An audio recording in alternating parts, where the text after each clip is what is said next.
Hello, and welcome to Golden State Media Concepts Relationships Podcast. I'm your host, John Johnson, and I am going to entitle this the Being Loving to Your Partner, but I'm going to go all over the place with this. I just know it because I have a thought in mind, and it's a conversation that I've watched various people who have these kinds of discussions, either on the internet or TV shows. And I'm going to give you a little bit of my take on the philosophy of monogamy. And I'm going to discuss some of related to men, because I know this comes up in the conversations about men because the perception because it's easy to believe. We hear a lot about how men don't stick with one partner. We hear a lot about how men simply want lots of choices. All they want is sex. And I think it's easy to fall into that category of those that simply believe that, because it's easy to say, it's easy to explain that. But I think it's a lot harder to define. I mean, there's a lot of conversation, there's a lot of research that supports the idea that monogamy is something that doesn't really work for a lot of men. And a lot of women for that, just for the conversation, simply because we all have so many different needs as individuals. And how do we get those needs met when we talk about partnerships and people? Friendships, and I'm going to speak of it from this aspect, at least for the moment. Friendships in and of themselves allow you to have lots of different experiences, because you have your friends that like to, say, go cycling. You have your friends that like movies. You have your friends that like lectures. And when you are just being social, you can have all of those friends in the same conversation. You can all sit around the table or be in the same chat room, and you can be discussing things. Now, when your lifestyle shifts from being with a lot of friends to having a particular partner, and I'm talking Western culture, we're talking about monogamy, then it really begins to get into some of the areas. Okay, what are you comfortable with? What are you and your partner comfortable with in terms of outside associations? And so what are the boundaries there? And when you have that primary relationship, certainly what agreement you have with your partner, that's the agreement that you have. And communication is vitally important, because miscommunication with your partner can wreak havoc with your life. But what I'm getting at is, when you talk about monogamy, or fidelity, there's emotional fidelity, there's the physical part of it, and monogamy is about having one primary relationship. And that's important to both partners, because you build a foundation of your life, of your future, on the idea that this person, you got your back turned, they are who they say they are. You're both going the same direction. One can pull, one can push the cart, but as long as you're going the same direction, you're okay, because you're partners. When that starts to break down and other people get introduced in the relationship, well, then there's obviously going to be an impact on the relationship itself. When those kinds of things happen, then that's when the upsets, that's when the arguments, that's when the fighting begins, because when it comes to the perception of men and can they be monogamous, can they be trusted to stay that way, as I have seen, women tend to doubt that men can do that. Of course, if it's been your experience, if a young lady is a product of divorced parents and the dad cheated on the mom, then women may grow up with a perception that men are not very trustworthy. They want what they want until they get it, and then after that, then they're looking for the next score. Well, obviously, you can find a lot of reasons to support that, because that's out there. And it's just the same with men. Men can find lots of reasons to believe that women are players too. And So it shouldn't be about a competition who we can find to one up, and it's very easy to find things that support our position. I think it's more interesting to find things that don't support that position, and finding people who really fit what we want in life. So now, what's important here is knowing what you want and being able to define it for other people so that you know up front what you're looking for, they know what you're looking for, and you can begin to discuss the boundaries of the relationship. And whether you write it down and then make it a topic or however it comes about, I think these kinds of things are interesting conversations to have over a period of time. Now, when you're first getting to know someone, then the conversation, it's part of what you do. But say you've already been in a relationship for a while and you start to have this conversation. It might be a little unsettling because it may sound like we're talking about changing the rules. And I don't suggest that that's the case, but I think it makes a very interesting conversation because it may even come up because something happened to somebody else. And you may begin to describe something of the circumstances and then begin to discuss philosophy. So this becomes very interesting. So however you get the conversation going, I think it's important to have the conversation going because remember, this isn't about supporting the negative things because we can always find examples of that. I mean, come on, we're talking about human beings. I think it's about supporting the positives and then finding ways to reinforce that because I've certainly had my experience, and for a long time, I could say that I dated and I was fairly naive with the idea that women never told lies, women didn't cheat. It was always the guys that did it, and I can tell you, part of my white knight thing was trying to disprove that, and I tended to date women who doubted that men were any good. So for the longest time, I made it my mission that whoever I dated, I was trying to say, undo their garbage. And let me tell you, if you're a guy that's listening to this, if you find that kind of woman where you are putting a lot of effort into her issues and trying to prove yourself as being worthy and that sort of thing, pump the brakes, because remember, that's her issue. And if you're trustworthy, then you're trustworthy. And she needs to be able to see that. So if you spend a lot of your time trying to prove it, you're probably not going to get the validation you're looking for in that person. You're going to have to pick somebody who's a little more healthy emotionally and be with that person. Because what I can tell you is it's an uphill climb. It's a very painful, emotionally charged uphill climb. Because what you tend to find out is the mistrust has roots that are very, very deep. And until that woman, if you're a guy, you're chasing after a woman, or a woman chasing after a guy, either way, but until that other person has really understood what their reaction is to betrayal and how they feel about it, you're going to be in the impact of that. Now, why do I say that? It's because every relationship gives you an opportunity to experience yourself. And if that's part of your history, you're going to experience that. Because I think there's always at some point in a time where you have doubt in a relationship. You have questions. Let me say it that way. You have questions about things because there's always some sort of old thing that could creep up that you may be oblivious to, at least in the moment, and then something happens. For example, maybe you misplaced your wallet. Maybe you left it in the car. You were distracted. You walk in the house and you don't realize that you left it in the car. So now you're looking around for it and you're wondering, did somebody take it? See, is that the first thought that runs into your mind? Or are you the person that says, I misplaced it somewhere. Let me look around for it. See, those are two different types of thinking. If you think somebody automatically took it because you can't find it, that's an example of what your mental experience is. If you're the person that says, I must have set it down somewhere, I need to look for it, that's a different mindset. And I think you should note the difference.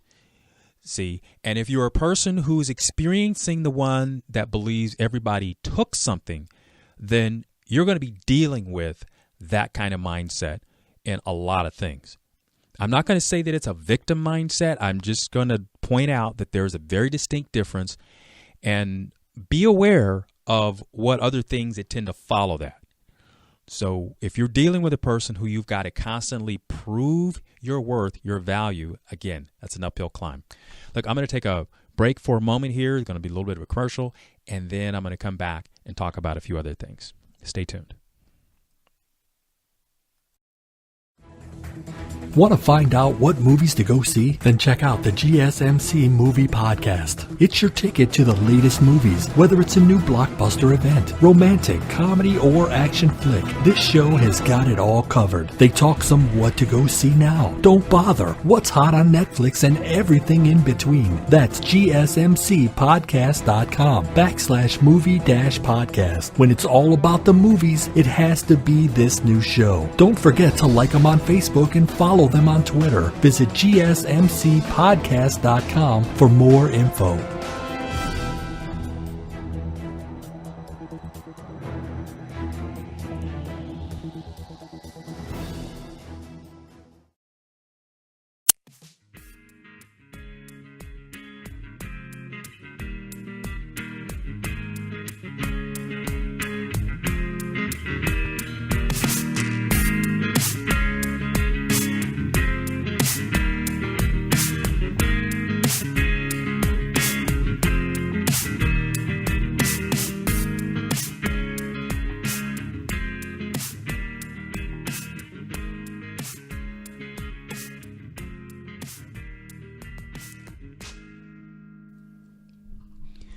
Hello, and welcome back to Golden State Media Concepts Relationships Podcast. I'm your host, John Johnson. And at the break, I was talking about an example of someone in their capacity to either look within themselves for something that may have happened, or are they externally looking to blame somebody else for something. And the example that I used was about, say, you set your handbook or your wallet or something in the car. You misplaced it there. Okay, you walk inside, you can't find it. Do you blame other people? Did somebody take it? Or do you say to yourself, hey, I must have misplaced it? And obviously you find it in the car later. And my illustration, what I'm trying to point out is, if you're the person who's in relationship with somebody who seems to be, and I didn't use the word victim because I don't want to put that in a conversation, but seems to be the person who likes to blame other people, and you are the one that is in the impact of that, then you're constantly having to prove that you didn't do it. That's, as I said at the close of that, was an uphill climb. And there are so many other things that get involved with that, and it tends to be more of a negative mindset. And it's really hard to be in a relationship with somebody who's going to treat you that way. And so here's, and I'm going to turn it around this way, because here's the thing that I started talking about, the monogamy. And when you have lots of friends, you have lots of outlets. But when you're in a monogamous relationship with a person who behaves this way, that is a real challenge to deal with something like that. And it then becomes incumbent upon the partners to say, hey, look, we got to talk about this. We got to get this. We got to work on this, because you need to know the impact on yourself, meaning the guy who's in, or the person who's being made to feel like they're responsible for the dirt, because you're not. That's the thing. You're not. So what do? You have an option. You can leave the relationship. You can talk about what the troubles are and set some goals for improving that. And that could be tough, because now, and especially if you're a person like myself, who was the white knight, who was always looking to solve other people's problems, and because you can constantly find something new to do. And I think one of the reasons you do that is because you feel like you are being loving to that partner. You hang in there, and you keep hanging in there, and you keep hanging in there. But what you find out, because if you really do a long-term assessment of this, is sometimes you're enabling that person to continue to behave that way. Sometimes you have to put expectations on them to get better. And part of that is also freeing yourself up to not be a victim to being blamed for things, because sometimes it just falls into that space to where it just hurts your feelings, And all you want to do is you just want to please the person. That happens in childhood when, as an adult, one of your parents, when not as an adult, but when a parent blames you for something that you're not the fault of, but you still love your parent and you're still going to try to turn it around.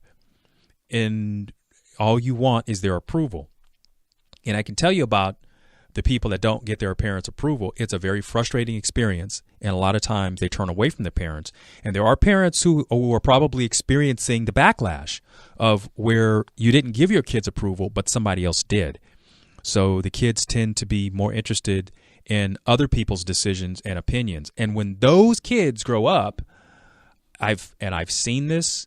So, I'm kind of running this way out here, but I've seen this where those parents no longer have any influence over those kids because the parents didn't really actually, I'm not going to say they didn't raise the kids, but they didn't bond with the children. And there's all kinds of resentments. And I could tell you from what I've observed that when you don't bond with your children, because they're human beings, they're going to bond with somebody, something, somewhere, somehow. And if you're not there to fill the void, they will fill the void themselves. And sometimes in a lot of unhealthy ways. And that's how unhealthy things get started. But how does that all tie together? Well, this is one of those things where when you really sit down and get to learn something about your partner and their history, their background, their childhood. I mean, yeah, it's almost like doing an interview, but this is why it takes time to know people. Because these kinds of things definitely have an impact. Because what you're going to want to know isn't just what they went through, but it's what did they do to deal with the problems? How did they deal with the problems? Some people hyper-focus on it or take a period of time in their life and, they learn to meditate or they get healthier, they eat better, they learn something about why they do these kinds of things. And you can see the product of their work, their intensity, and it shows up. And then there are those people that never deal with the problems. And it just leads to another problem because when they don't deal with it, it just gets swept under the rug. And you know what happens when we sweep things under the rug? That dirt under the rug just becomes a bigger and bigger and bigger mound. And eventually you start tripping over it. And then you trip over it more and more and more. And then you just keep stumbling. So if you're a person that has had an issue and it's going to show up in your primary relationship, either in because of some sort of dysfunction, then it's always a good time to deal with it. It's never too late. Today is the first day for the rest of your life. And it's good to deal with that. I think you should put that in your bucket list, which is to deal with your problems. Because here's the thing. You impact other people's lives all the time. And being and knowing how much influence you have. Sometimes you don't know how much influence you have. But if you know how much influence you have, you're the leader of a family. You create an environment that's much more healthy. And you show other people that it's okay to make mistakes and then fix them yourself. Not the blame game, but taking on fixing them. One of the things that I have learned, the hardest thing for me to do was actually to walk away from an argument because I always wanted to be there and resolve it right then and there right now. And if you're one of those kind of people, you know what I'm talking about. Because it's sort of, it eats at you if you don't get the opportunity to, if you can't fix it right here and now. Because I'm a Mr. Fix-It. I know that impulse to want to battle it out right now, fight, deal with it, get it handled so that it's not hanging on. But other people aren't necessarily that way. And sometimes it's probably better that if two people are always about battling it out, I don't know if you would do better to resolve it, but I know what I had to learn to do was I had to learn to back off. I had to learn to dial it down a lot of notches and then come back at it with a different, at a different time. And one of the things that I've learned just from experience is I was less likely to say things that were inflammatory. So I didn't add fuel to the fire, but if given time to approach things a little bit differently, given time to cool off and not be so reactive, that was also much, much better for the outcome. And I'm going to talk about that in a little bit, my own experience, after the short break. Stay tuned.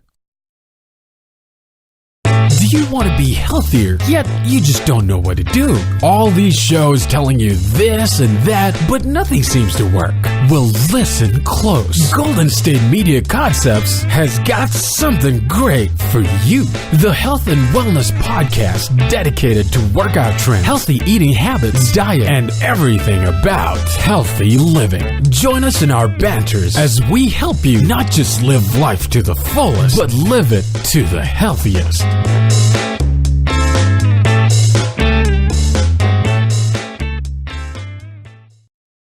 Tired of searching the vast jungle of podcasts? Now listen close and hear this out.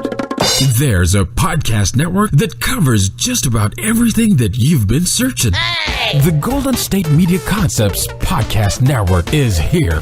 Nothing less than a podcast bliss with endless hours of podcast coverage.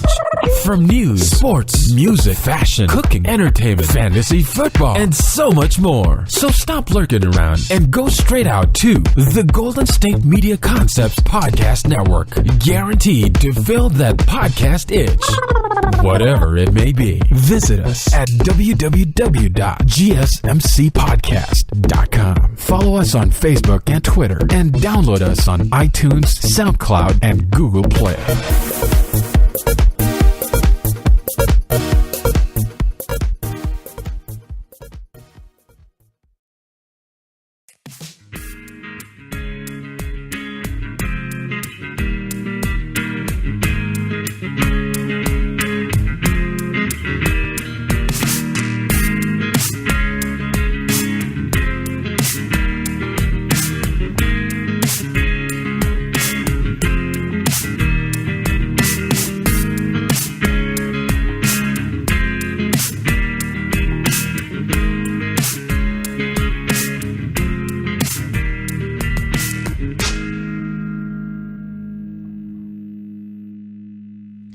Hello, and welcome back to Golden State Media Concepts Relationships Podcast. I'm your host, John Johnson, and when I had, just before the break, I was talking about some of the techniques of sort of not re-engaging in an argument and being able to dial it down a few notches when the disagreement comes up. And I can tell you from my own personal experience, having been one of those that likes to debate things and likes to have discussions, and not so much an argument, but when the breakdown of communication happens, I tend to like to stay engaged and solve it right then and there. Well, that obviously is not everyone's style, and the hardest thing for me to learn was just to turn and walk away and say, we'll have to come back to this later. And why that was such a hard thing for me to do, I don't necessarily have all the answers at the moment, but I can definitely tell you, being a Mr. Fix-It, I hate to leave things undone. At least that was part of the feeling. And it's I tend to hyper-focus. And with that, when it's undone and my mind is turning over how to fix things, then I want to get it resolved. But when you have an understanding about how human beings work, and not all of us work the same way, thank goodness, one of the things you have to consider is the other person's feelings. And I think you can look into someone's eyes and see the vulnerability, and knowing that if you keep hammering away at this isn't going to go well. And I think you have to think about the long term when you're in that space. Remember, think about the long term. If the person is breaking down and they're being overwhelmed, I guarantee you're not going to get a good outcome by forcing the issue. It's better that you say, why don't we talk about this another time? Say it in those words. Say, I'd like to resolve this, but we're going to need to talk about this another time. I see that things are not going well for us right now. You're breaking down. You're upset, and offer that as an olive branch. Not so much that you're surrendering to not wanting to talk about it, but understand that if you are wanting to be loving to your partner, beating them up is not the way to go about having a good outcome. It just adds more to the resentment, and it's one more thing that you throw on the pile of stuff they're going to have to resolve. And this is something you can do. You don't have to read a self-help book to learn to do this. Like I say, learning to dial it down. And if you're having difficulty with that, then that's something you need to look into. Because I know a lot of arguments happen because people don't know how to dial down the intensity. And that's a frustration for someone that feels like they've been bullied or being overwhelmed. And I'm sure at some point in life, we've all felt like somebody took advantage of us, i.e. being bullied. And, we were having to capitulate, having to give in to something. And that's like doing things under duress. No one ever feels good. And duress means you do things that because you were forced to do it, not because you wanted to, but because you felt you were getting your arm twisted. And if you didn't, then some harm would come to you. And nobody wants to feel like that. We like to at least feel like we had some hand in it, some idea that it was our own, of our own volition, that when you come to an agreement about something, that you really did come to an agreement, not that you were forced into it. Because remember, this is about being loving to your partner. So understand that extending olive branches, being a little more soft-spoken at times, showing that kind of understanding, being an example of that, because when you're willing to do that, then you can have the expectation that it should be granted back towards you. So that's about being, treat others as you would like to be treated. And in a relationship, because remember, it's about two people. You obviously want something from that person, and you have to treat them well in order to get their buy-in. And this is not a bribe. Understand that this is not a bribe. This isn't about get out of the doghouse kind of gifts or something like that to get yourself out of trouble. This is really about treating someone well that you care about. And then if you learn to treat everybody that way, believe me, your environment will go a lot better. You'll learn more about the kind of people you want to be around and be encouraged to be around when you treat other people well. Because if they don't get the difference of when they're being treated poorly as to being when they're treated well, then you don't want to be around them. Get it. Being treated well, courtesy and respect is always in style. You heard it from me. Courtesy and respect is always in style. So always remember how much influence that you have on a situation, and you have lots of influence. Always remember that you have control over yourself. You don't have control over other people. That's just how it is in the world, and you can definitely have influence by how you behave because, again, you're setting the example, and then you can show how you want to be treated. And when people don't treat you well, then you can shut it down and say, hey, this is not going well. That's not how I want to be treated. And you can move on. Man or woman, it works for both partners. So, again, courtesy and respect is always in style. I'm John Johnson, and you've been listening to Golden State Media Concepts Relationships Podcast. And I've been talking about being loving to your partner. Do that. Join me next time.